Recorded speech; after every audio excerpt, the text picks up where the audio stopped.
Assalamualaikum warahmatullahi wabarakatuh. Saya Dea Nurul Aini. Di sini saya akan menyampaikan 1. Hakikat hak dan kewajiban warga negara. Kewarganegaraan bersifat dinamis yang artinya setiap orang bisa mendapatkan atau kehilangan kewarganegaraannya sewaktu-waktu. Pada hakikatnya, setiap orang memiliki hak asasi yang diperolehnya sejak lahir. Di Indonesia, hak warga negara diatur dalam Undang-Undang Dasar tahun 1945 pasal 26 sampai 34. Tidak seperti HAM, hak warga negara bisa dicabut sewaktu-waktu apabila melanggar salah satu ketentuan yang berlaku. Hak warga negara harus diikuti dengan kewajiban warga negara. Kewajiban warga negara adalah suatu kewajiban yang harus ditaati oleh seorang warga negara. Apabila hak warga negara tidak diikuti dengan kewajiban warga negara, maka hak warga negara tidak akan terpenuhi. Kewajiban warga negara dirumuskan secara serius dan tepat oleh para pemerintah supaya dengan kewajiban ini warga negara Indonesia dapat menciptakan Indonesia yang lebih baik lagi.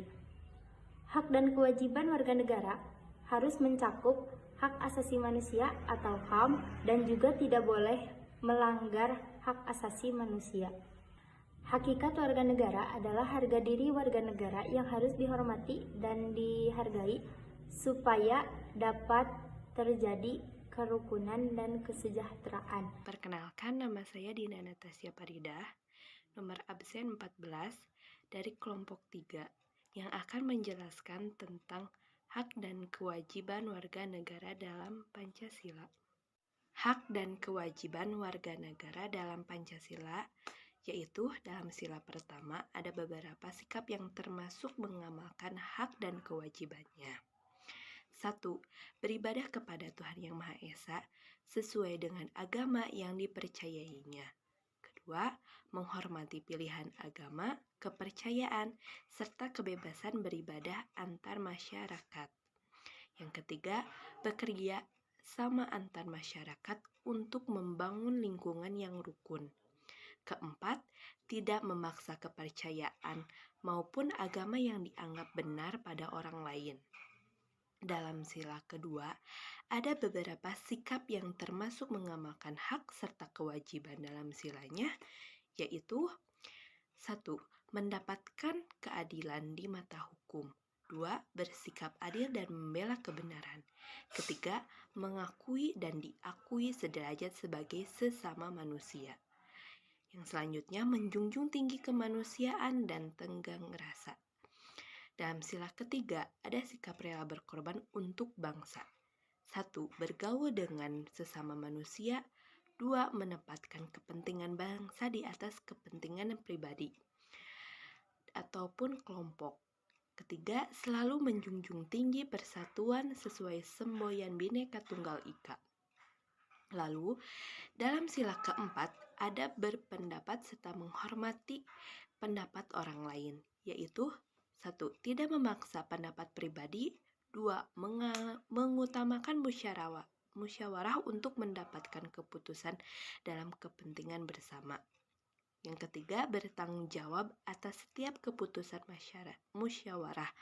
Dalam sila kelima, ada beberapa sikap yang termasuk mengamalkan hak serta kewajiban dalam silanya, yaitu 1. Memiliki sesuatu secara perorangan, serta menghormati orang lain melakukan hal serupa. 2. Senantiasa bekerja keras dan menjauhi sifat boros atau bermegah-megahan. Yang selanjutnya, saling menghargai hasil karya orang lain, lalu memberi pertolongan kepada orang yang membutuhkan.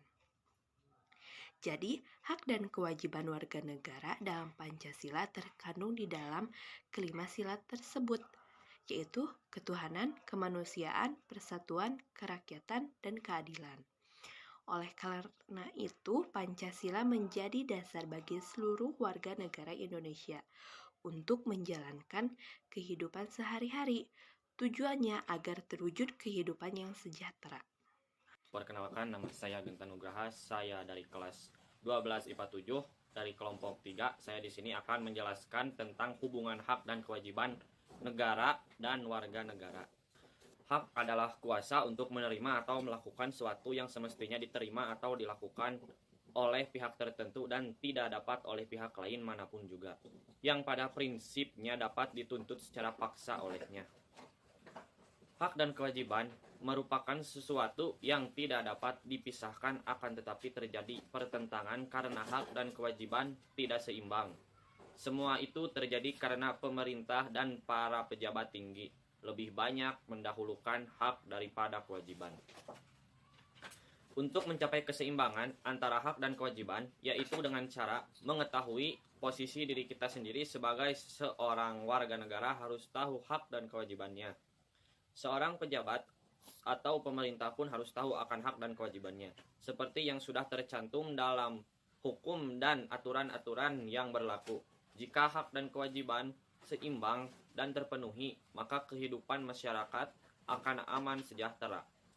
Hak kewajiban di Indonesia ini tidak akan pernah seimbang.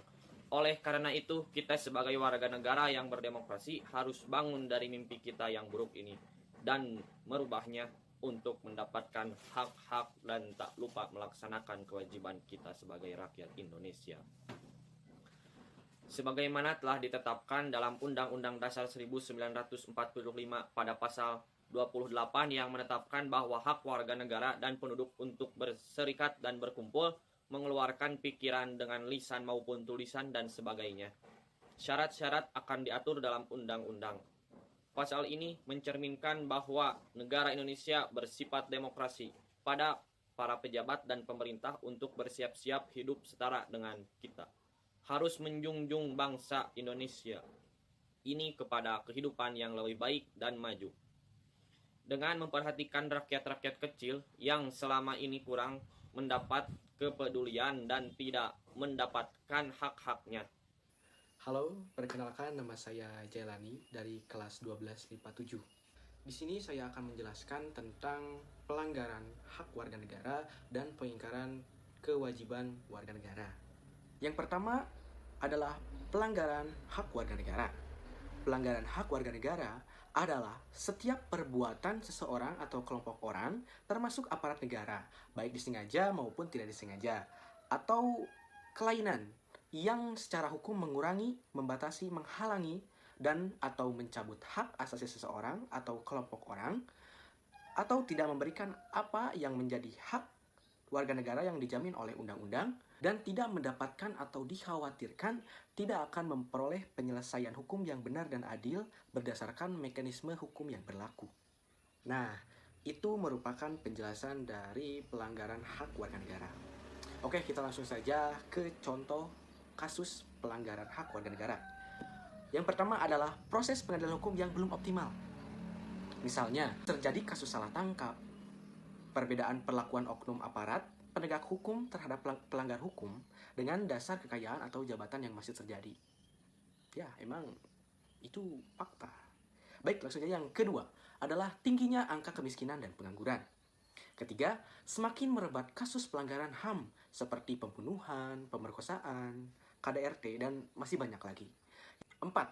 Banyak terjadi kekerasan yang mengatasnamakan agama. Contohnya, perusakan tempat ibadah. Yang kelima, tingginya angka putus sekolah, eksploitasi terhadap anak, dan pelanggaran hak cipta. Nah, mungkin hanya beberapa saja yang dapat saya sampaikan untuk kasus pelanggaran hak warga negara. Yang kedua, yaitu pengingkaran kewajiban warga negara. Apa itu pengingkaran kewajiban warga negara? Pengingkaran kewajiban warga negara merupakan proses, cara, atau perbuatan mengingkari. Pengingkaran kewajiban warga negara merupakan pelanggaran warga negara yang mengingkari kewajiban-kewajibannya. Lalu apa aja sih contoh kasus pengingkaran kewajiban warga negara? Baik, yang pertama adalah melakukan aksi terorisme. Yang kedua, membentuk gerakan separatisme yang dapat membahayakan keutuhan NKRI. Yang ketiga, tidak menjunjung tinggi dan setia kepada konstitusi dan dasar negara. Keempat, membuang sampah sembarangan. Ya, itu merupakan contoh sederhana yang sering bahkan tidak sadar kita lakukan bahwa itu merupakan kewajiban warga negara. Kelima, melanggar aturan lalu lintas. Keenam, merusak fasilitas negara. 7. Tidak membayar pajak pada negara. Dan terakhir adalah tidak berpartisipasi dalam upaya mempertahankan dalam keamanan negara. Nah, mungkin itu beberapa contoh yang dapat saya sampaikan tentang kasus dari pelanggaran hak warga negara dan pengingkaran kewajiban warga negara. Nama saya Kintara Anzalia Zarfani. Di sini saya akan menjelaskan tentang upaya pencegahan yang dapat dilakukan untuk mengatasi berbagai kasus pelanggaran hak dan pengingkaran kewajiban warga negara. Yang pertama, supremasi hukum dan demokrasi harus ditegakkan. Pendekatan hukum dan pendekatan dialogis harus dikemukakan dalam rangka melibatkan partisipasi masyarakat dalam kehidupan berbangsa dan bernegara. Para pejabat penegak hukum harus memenuhi kewajibannya dengan memberikan pelayanan yang baik dan adil kepada masyarakat, memberikan perlindungan kepada setiap orang dari perbuatan melawan hukum, dan menghindari tindakan kekerasan yang melawan hukum dalam rangka menegakkan hukum. Yang kedua, mengoptimalkan peran lembaga-lembaga selain lembaga tinggi negara yang berwenang dalam penegakan hak dan kewajiban warga negara seperti KPK, Komnas HAM, Komnas Perempuan, KPAI, dan Lembaga Ombudsman Republik Indonesia. Yang ketiga, meningkatkan kualitas pelayanan publik untuk mencegah terjadinya berbagai bentuk pelanggaran hak dan pengingkaran kewajiban warga negara oleh pemerintah. Yang keempat, meningkatkan pengawasan dari masyarakat dan lembaga-lembaga politik terhadap setiap upaya penegakan hak dan kewajiban warga negara. Yang kelima, meningkatkan penyebarluasan prinsip-prinsip kesadaran bernegara kepada masyarakat melalui lembaga pendidikan formal maupun non-formal. Yang keenam, meningkatkan profesionalisme lembaga keamanan dan pertahanan negara.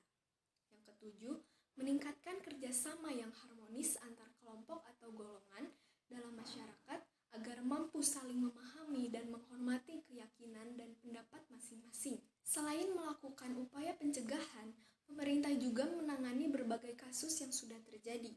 Berikut ini merupakan tindakan penanganan yang dilakukan oleh lembaga-lembaga negara yang mempunyai fungsi utama untuk menegakkan hukum. Pertama, kepolisian melakukan penanganan terhadap kasus-kasus yang berkaitan dengan pelanggaran terhadap hak warga negara seperti pembunuhan, perampokan, penganiayaan, dan tindak pidana terorisme. Selain itu, kepolisian juga menangani kasus-kasus yang berkaitan dengan pelanggaran peraturan lalu lintas. Kedua, Tentara Nasional Indonesia melakukan penanganan terhadap kasus-kasus yang berkaitan dengan gerakan separatisme, ancaman keamanan dari luar, dan sebagainya. TNI juga membackup Polri terhadap fungsi keamanan dan ketertiban yang dibutuhkan dalam rangka keamanan negara. Yang ketiga, Komisi Pemberantasan Korupsi atau KPK melakukan penanganan terhadap kasus-kasus korupsi dalam penyalahgunaan keuangan negara, baik dalam skala kecil maupun skala besar.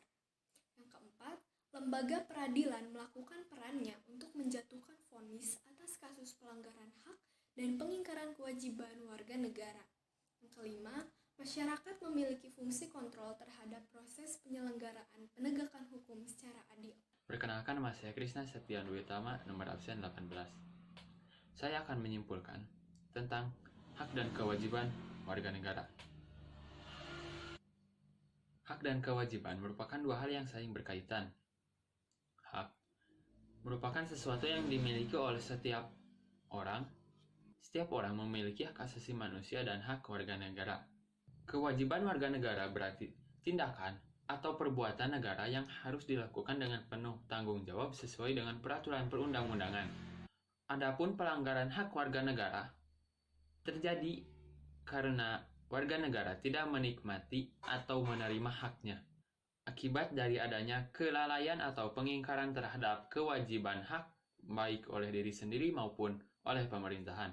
Hal ini biasanya disebabkan oleh sikap egoisme yang tinggi antar warga dan rendahnya pengetahuan hukum warga negara.